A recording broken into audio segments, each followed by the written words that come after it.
Hey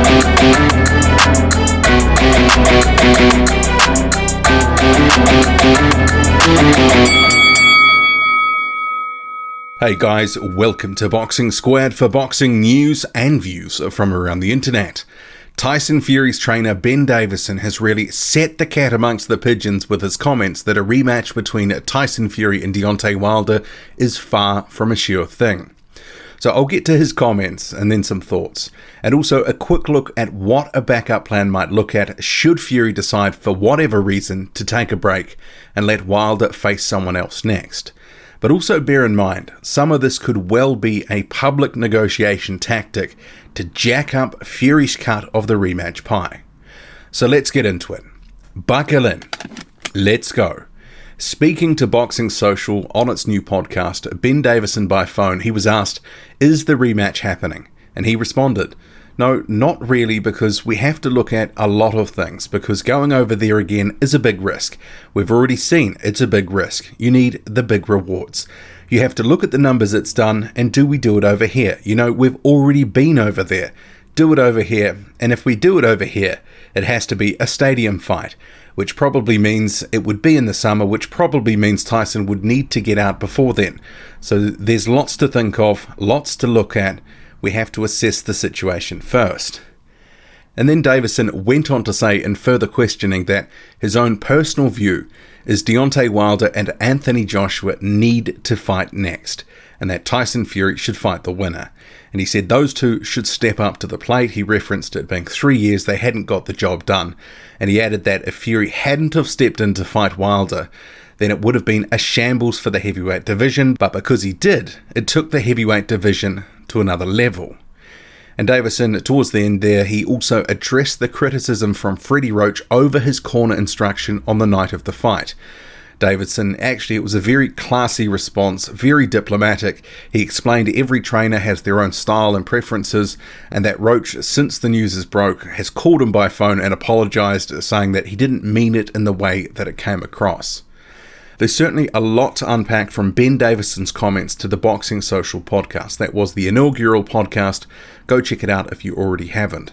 But in terms of the Davison comments, immediately I think, is Team Fury, Davison, which is, a key part of Team Fury now, trying to take advantage of some of the comments that Deontay Wilder has been making in recent days? In my view, Deontay Wilder has been overplaying his hand. He's gone from just, talking about the rematch being his first option to it's only the rematch. And he's saying, forget about Anthony Joshua. I'm not interested in that fight. I only want the rematch. That's all I'm looking at. And he's been almost gleeful in basically trashing Anthony Joshua at any chance he can get. The Boxing Voice interview with Wilder and Shelley Finkel, that was another example where all eyes for Deontay Wilder are on Tyson Fury. Joshua isn't even in his thinking. And certainly that's led a number of fans to sort of say, well, does Deontay Wilder not want the undisputed fight? That fight is there for him. Does he not want it? Because he's not talking like he wants that fight.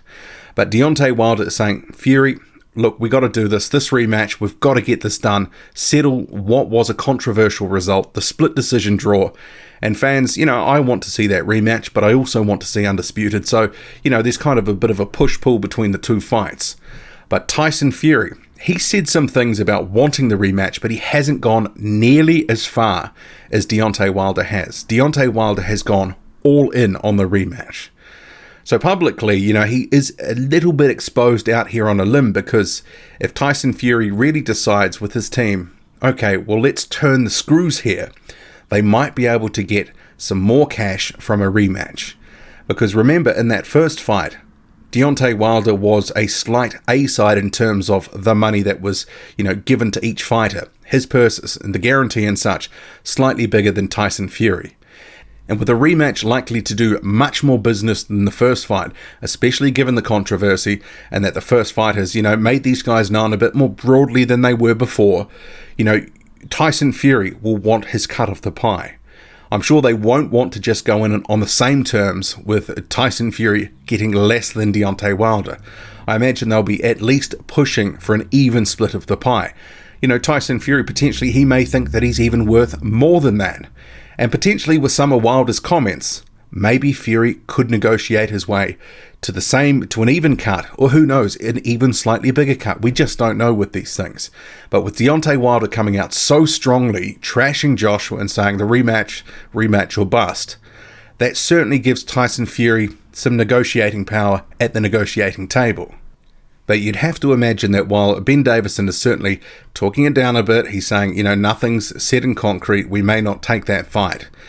Frank Warren, the promoter for Tyson Fury, he will be gagging for the rematch. He's already been gagging for the rematch. The day after the fight and the week after the fight, he was talking like it had to happen immediately. He was going to be writing letters and such. But since then, the WBC has sort of climbed in behind everything and said, look, we will approve an immediate rematch. We'll create a ruling and such. And that fight will get the go-ahead if you guys decide to make it. So now we're down to sort of the nuts and bolts of it. But some of this may not be squared away until after the new year. There has been some provisional talks from what has been stated by Frank Warren, Shelley Finkel, talk of a rematch and a few bits and pieces. A framework may be there, we just don't really know all the details. But Frank Warren, I'm sure if he knows it's going to be bigger again, a magnitude bigger than it has been, he's going to try squeeze as much as he can from the pot. And some of Deontay Wilder's comments may allow him and Tyson Fury, Team Fury, to just do that. It may happen. If we move on to the next point, Davison saying, actually, Tyson Fury, he's, come back from a year out. He's got this draw from Wilder. Wilder and Joshua, they've had all this time. They need to step up, fight each other, and then come see Tyson Fury after that. Certainly a lot of merit in that idea. A lot of people would like to see that. That undisputed fight has been there for some time now. Negotiations have been in the way, haven't been able to get it done. It doesn't seem like Deontay Wilder will accept any money that Joshua wants to offer him because it's simply not enough. And that's been a big part of this. It's all about money.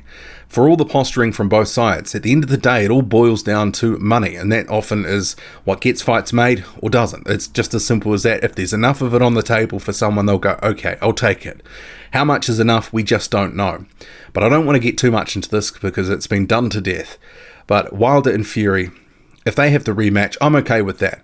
Wilder and Joshua, that's been a fight that's been there forever. We could have had that previously. We haven't. It'd be good to see it next. But if it doesn't happen, well, actually, where does Deontay Wilder go? Because he's talked himself into a bit of a hole here in terms of Anthony Joshua, saying he's not interested in that fight. He's only interested in the draw.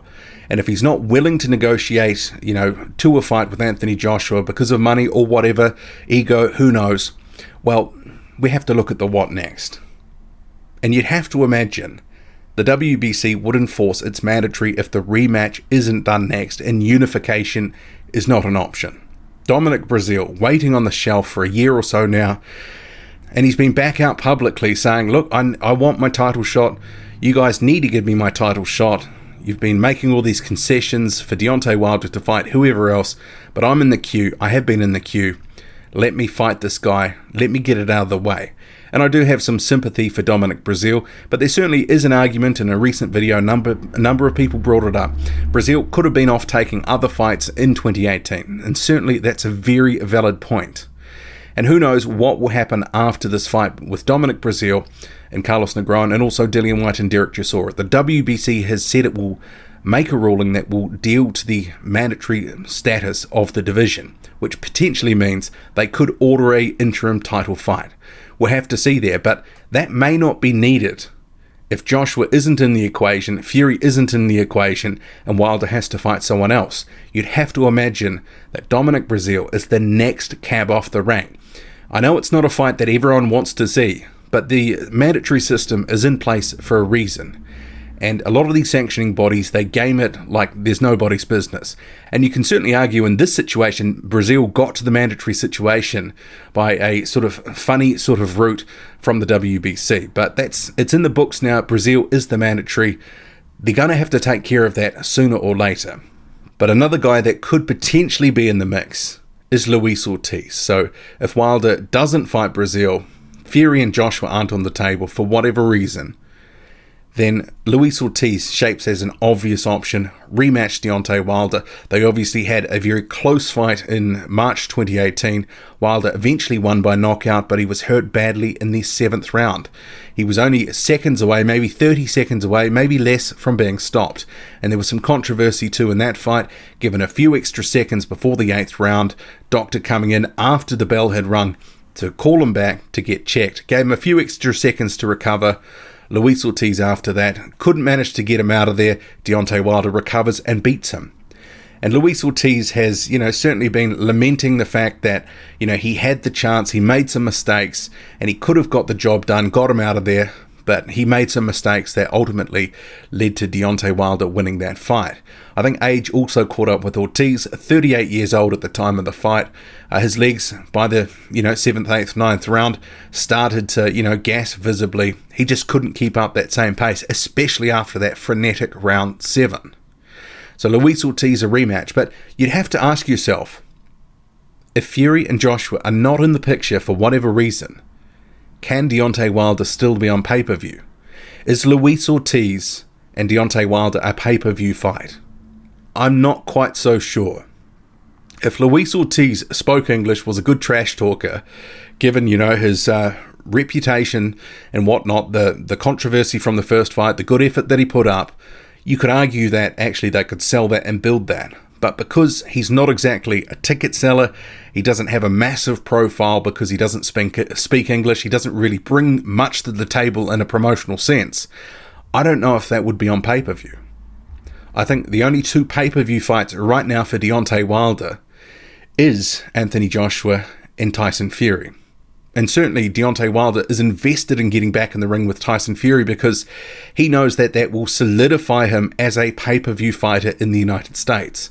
But these guys, it's all about the right opponents, especially in the United States market. They can't just fight, Dominic Breazeale and Deontay Wilder is not a pay-per-view fight. That would just be on Fox or something like that. Regular Showtime, it's not a pay-per-view fight. These guys are not big enough in the United States right now just to be fighting anyone and for it to be a pay-per-view fight. The guys at the top, the cream at the top, has to be fighting each other to really make it a pay-per-view worthy fight that fans are willing to pay for. They're not big enough yet in the United States to just be fighting, I don't want to say anyone, but, a Dominic Breazeale Deontay Wilder fight, definitely not pay-per-view. What did you make of Ben Davison's comments? Is some of this posturing? Do you think they're trying to squeeze a bit more jam from the bun here? They want a bigger cut of the rematch pie? Let me know. Drop a comment, loud and often. Hit like, hit subscribe, follow me on Twitter, boxing_squared. I'm out.